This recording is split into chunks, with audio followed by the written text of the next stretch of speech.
नमस्कार, मैं युधिष्ठिर उपाध्याय। अमेरिका और ईरान के बीच किसी भी वक्त युद्ध भड़क सकता है। अमेरिका की ओर से कई ऐसे सिग्नल सामने आए हैं जो ये बयां कर रहे हैं कि अमेरिका की सेना ने अटैक की पूरी तैयारी कर ली है।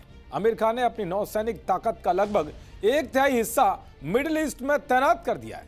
अमेरिका ने ईरान के आसपास फाइटर जेट्स, युद्धपोत समेत कई खतरनाक हथियार तैनात कर दिए हैं। तो भाई ईरान भी पीछे नहीं है।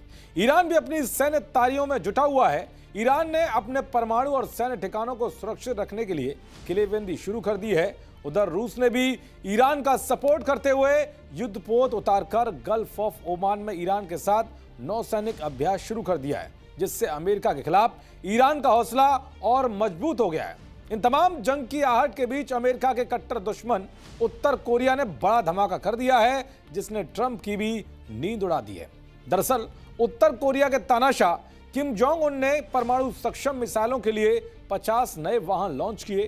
किम जोंग ने नॉर्थ कोरिया की राजधानी में एक समारोह के दौरान परमाणु क्षमता वाले मल्टीपल रॉकेट लॉन्चर को खुद चलाकर अपनी सैन्य ताकत का प्रदर्शन किया। दावा किया जा रहा है कि यह दुनिया के सबसे शक्तिशाली रॉकेट सिस्टम में से एक है।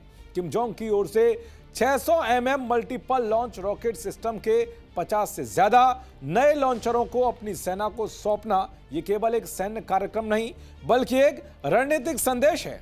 यह कदम अमेरिका के लिए सीधा संकेत माना जा रहा है। इस सिस्टम की मारक क्षमता लगभग 380 किलोमीटर तक बताई जा रही है और यह करीब 500 किलोग्राम तक का वॉरहेड ले जा सकता है। इसकी रेंज इतनी है कि पूरा दक्षिण कोरिया इसकी पहुंच में आता है और जापान में मौजूद अमेरिकी ठिकाने भी खतरे में आ सकते हैं। जनवरी 2026 में किए गए परीक्षण में इन रॉकेटों ने लगभग 358 किलोमीटर दूर लक्ष्य को सटीक रूप से निशाना बनाया। इसकी उड़ान शैली बैलिस्टिक मिसाइल जैसी है, इसे रोकना मुश्किल हो सकता है। किम जोंग ने कहा है कि उत्तर कोरिया अपनी रक्षा तकनीक की ऐसी उपलब्धियां दिखाता रहेगा जिससे उसके विरोधी डरें। दरअसल किम जोंग ने यह धमाका तब किया है जब कुछ दिनों पहले ही उन्होंने ट्रंप को कड़ी चेतावनी देते हुए कहा था कि यदि अमेरिका ने ईरान पर हमला किया तो इसके परिणाम विश्व युद्ध के रूप में सामने आ सकते हैं। तो वह दावा किया जा रहा है कि अमेरिका के हमले की आशंका को देखते ही किम जोंग ने ईरान के सुप्रीम लीडर खामनेई से फोन पर बातचीत की है और संकट की इस घड़ी में ईरान के साथ खड़ा होने का वादा किया है।